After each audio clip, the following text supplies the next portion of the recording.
পাল্টাপাল্টি হামলার জেরে অশান্ত পরিস্থিতিতে মধ্যপ্রাচ্য যুদ্ধের সেই দামাডোলে জ্বলছে দুবাইয়ের একাধিক হোটেল। আর সেখানেই ছেলে ইউভান সহ আটকা পড়েছেন কলকাতার জনপ্রিয় অভিনেত্রী শুভশ্রী গাঙ্গুলি। আটকে রয়েছেন বলিউড অভিনেত্রী ঈশা গুপ্ত এবং সোনাল চৌহান। অনুরাগীরা এই অভিনেত্রীদের নিরাপত্তা নিয়ে উদ্বেগ প্রকাশ করেছেন। বিস্তারিত মারজান ইভানের রিপোর্টে।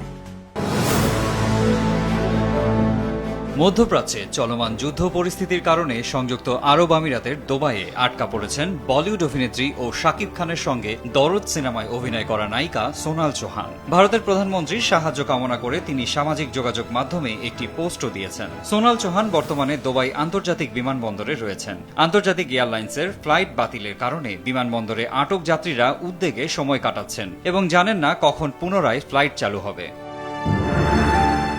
ছেলেকে নিয়ে হোটেল বন্দী টলিউড অভিনেত্রী শুভশ্রী গাঙ্গুলি ৫ মার্চ সেখান থেকে কলকাতায় ফেরার টিকিট কিনেছেন তিনি। দুবাইতে পৌঁছানোর পর থেকেই সেখানকার পরিস্থিতি ক্রমে বদলাতে শুরু করে। বর্তমানে হোটেল বন্দী অভিনেত্রী শুভশ্রী এবং তার ছেলে ইউভান। এদিকে আবুধাবিতে আটকে রয়েছেন আরেক অভিনেত্রী ঈশা গুপ্ত। তবে সেখানে আপাতত তিনি সুরক্ষিত বলে জানিয়েছেন। অনুরাগীরা জান্নাত 2 ছবির এই অভিনেত্রীকে নিয়ে উদ্বিগ্ন হয়ে পড়েছিলেন। একাধিক ফোন ও বার্তা গিয়েছে তার কাছে। তাই সামাজিক যোগাযোগ মাধ্যমে সকলকে আশ্বস্ত করে ঈশা লেখেন, সময়টা কঠিন ও ভয়ঙ্কর, ঈশ্বর আছেন আমাদের রক্ষা করার জন্য। মারজান ইভান, RTV।